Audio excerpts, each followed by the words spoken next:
Hello বন্ধুরা, আপনারা সকলে কেমন আছেন? আশা করি ভালো আছেন। আজকে খুব বেশি রান্না করতে ইচ্ছে করছিল না, তাই ভাবলাম মুগ ডাল রান্না করি মাছের মুড়ো দিয়ে। তো শুরু করা যাক আজকের এই রেসিপিটি। প্রথমে আমি কাঁচা মুগ ডালটিকে ভালো মতো ধুয়ে নেব। ধুয়ে আমি কড়াইয়ের মধ্যে বসিয়ে দেবো ওভেনে সেদ্ধ হওয়ার জন্য। 1 চা চামচ লবণ দিয়ে আমি সেদ্ধ হতে দেবো। ঢেকে সেদ্ধ করবো। মাঝখানে একটু ঢাকনা খুলে আমি ফেনাটিকে হাতার সাহায্যে বের করে নেব। ডালটি হয়ে গেলে পরে পাশে সরিয়ে রেখে কড়াই চাপিয়ে তাতে পরিমাণ মতো তেল দিয়ে মাছের মুড়োগুলিকে ভালো মতো ভেজে নেব উল্টে পাল্টে। মাছের মুড়ো দিয়ে মুগ ডালটা খেতে সত্যি খুব ভালো লাগে, আমার তো ভীষণ প্রিয়। তাই আমি যখনই মুগ ডাল রান্না করি মাছের মাথা দিয়েই করি। তো আমার মাছের মাথাটা ভাজা হয়ে গেছে, তুলে আমি সেই তেলের মধ্যেই দিয়ে দেব 1 চা চামচ গোটা জিরে। এবার দিয়ে দেব একটা শুকনো লঙ্কা ও 2টো কাঁচা লঙ্কা। এবার দেব একটা তেজপাতা। তারপরে দিয়ে দেব 1 চা চামচ রসুন কুচি। হালকা নেড়ে তারপর দিয়ে দেব 1 চা চামচ আদা কুচি। এবার সকল উপকরণগুলিকে ভালো মতো নাড়ব। অল্প কুক হয়ে এলে তার উপরে দিয়ে দেব চপ করে রাখা পেঁয়াজ কুচি।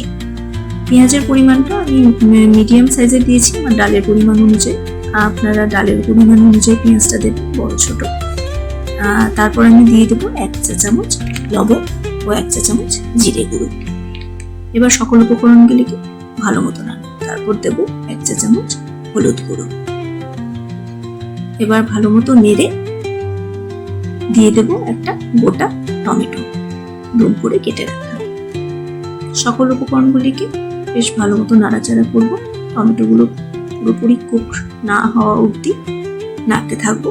যখন টমেটোগুলি গলে যাবে তারপর আমি দিয়ে দেব সেদ্ধ করে রাখা মুগ ডালটি। মুগ ডালটি দিয়ে হালকা নেড়ে তাতে দিয়ে দেব মাছের মুড়োগুলিকে। মাছের মুড়ো দিয়ে আমি ঢেকে রান্না করব 5 থেকে 7 মিনিটের মতো, মোটামুটি মিডিয়াম ফ্লেমে রান্না করব। হয়ে গেলে পরে আমি ঢাকনা খুলে তাতে দিয়ে দেব 1/2 চা চামচ গরম মশলা, 1 চা চামচ ঘি এবং শেষে দিয়ে দেব ধনে কুচি। ধনে কুচিটা মোটামুটি ডালের ফ্লেভারটাকে খুব বাড়িয়ে দেয়, আমার ভীষণ ভালো লাগে, তাই আমি ধনে কুচিটা একটু বেশি পরিমাণে দিই। এবার গ্যাস ওভেন বন্ধ করে স্ট্যান্ডিং টাইমে মোটামুটি রেখে দেব।